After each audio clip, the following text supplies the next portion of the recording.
begin our discussion with a prayer to be led by Leah. Amen. Now, before you take your seat, kindly arrange your chairs and pick up the pieces of trusses under it. And if you are done, you may now take your seat. How are you today, class? It's nice to hear that all of you are fine. During our discussion, we have created classroom rules for me to deliver my lesson properly and for you to learn easily. Everybody please read. Never lie and cheat.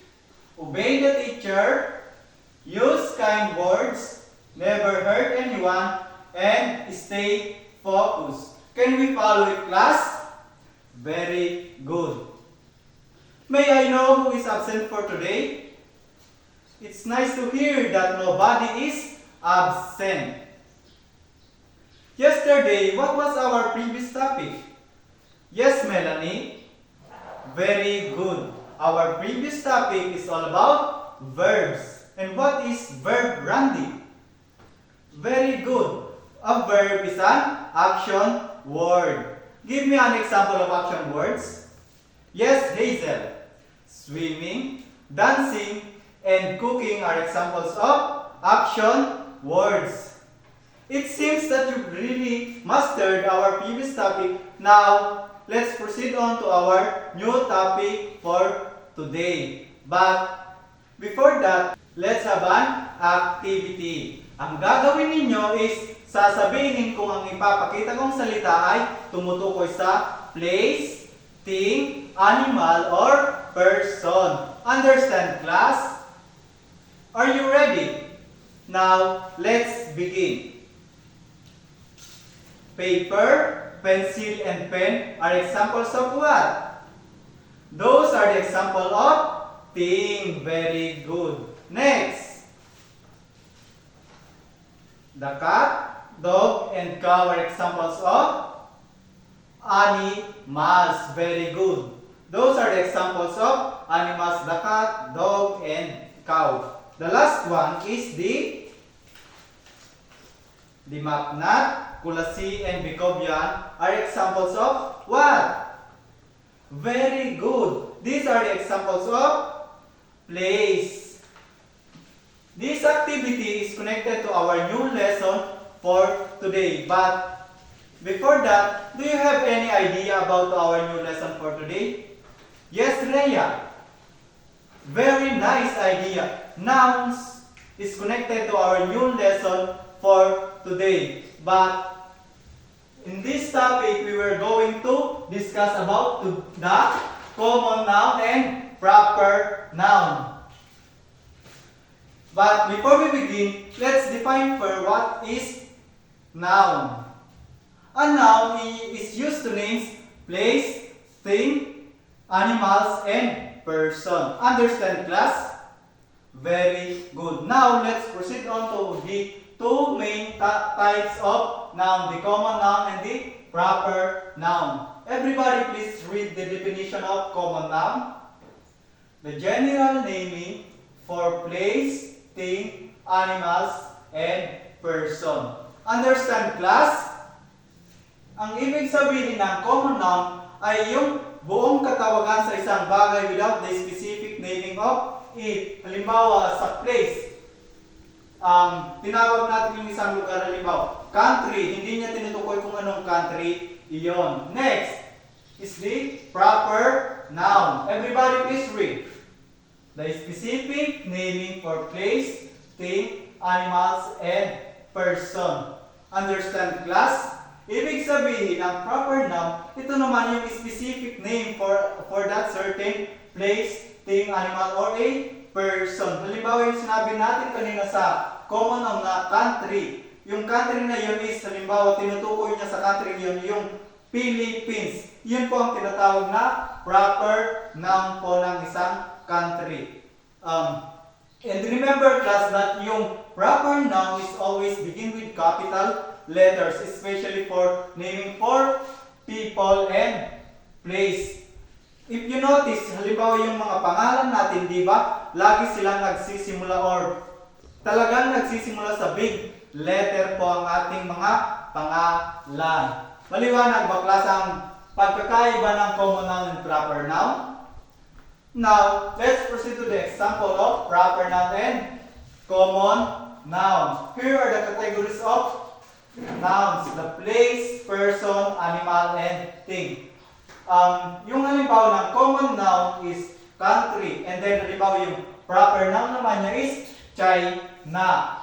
Dahil ang tinutukoy ng common noun na country is yung mga bansa po, hindi niya tinutukoy yung specific name of that certain country. And then remember class that the proper noun of country is hindi lang po yung isa, maaaring magkakaiba-iba at marami pang iba. Next, halimbawa sa person naman is man.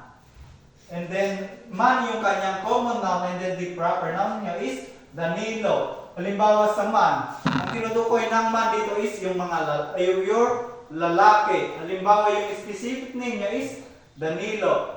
Yun po ang pagkakaiba ng proper noun and common noun. Maliwanag ba class? Next is the animal. Halimbawa naman sa animal, dog, yung tinutukoy niyang common noun, and then yung proper noun naman niya is brownie. Dahil ang pangalan ng dog na yun is brownie.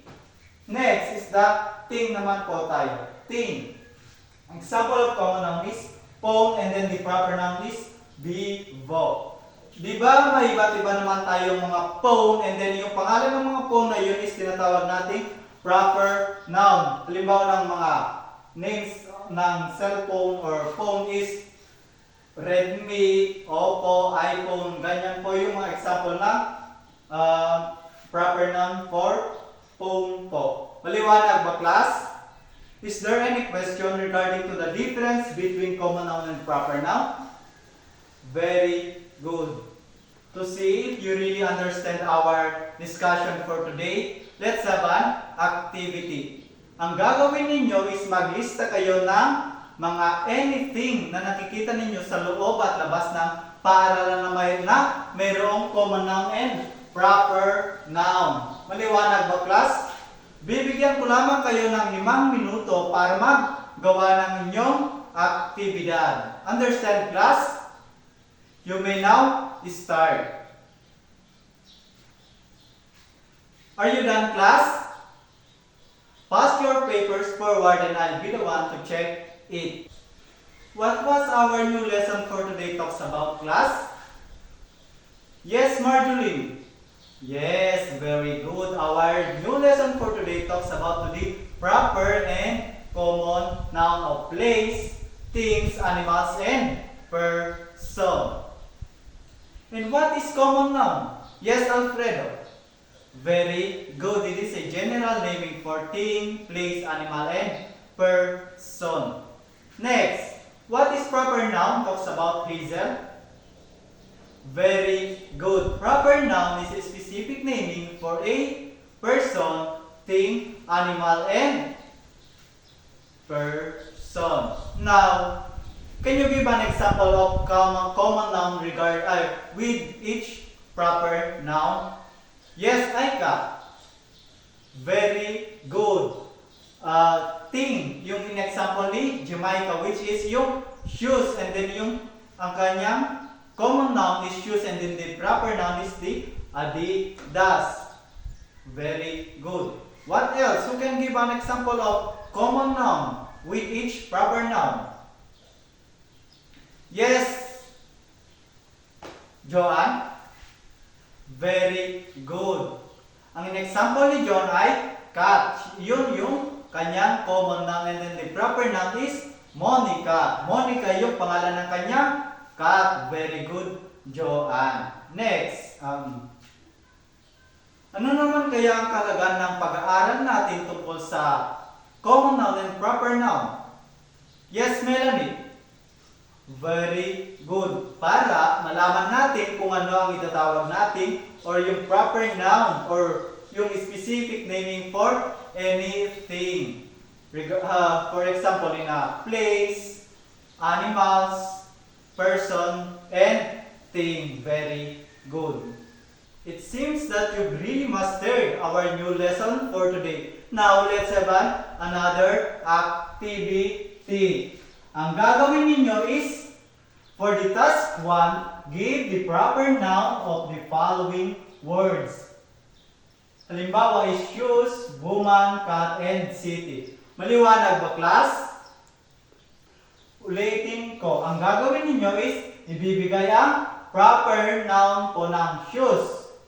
Maaari po tayo magkakaiba-iba ng sagot dito, and yung ibibigay lang ninyong mga kasagutan ay magbigay ng tig-isang examples lang po ng proper noun ng mga words na ito. Maliwanag, class? And for the task 2, ang gagawin ninyo is give the common noun of the following words. Ang gagawin naman ninyo is ibibigay ang common noun ng iPhone, Maria, Blackie, Philippines. Maliwanag ba, class? Ang tinutukoy ditong iPhone is thing po siya, thing. And then yung Maria po is tumutukoy about sa person po. And then sa Blackie, sa animals naman po ito. And then yung ito po is, yun na po yung sagot ninyo, hindi ko na po sasabihin. And then, pakilagay po sa one whole sheet of paper po yung ating aktibidad. And I'll be the one to check for it. Kasi maaari kayong magkaiba-iba ng mga kasagutan. Are you done, class? Pass your papers forward. For your assignment, kindly read the instruction, class. Use the following nouns into simple sentence. Maliwanag, class. Ang gagawin ninyo is, gagamitin lang ninyo sa simpleng sentence ang mga salitang ito, yung bird, Randy, Manila, hat, and boy. Are you done copying, class? Goodbye, class.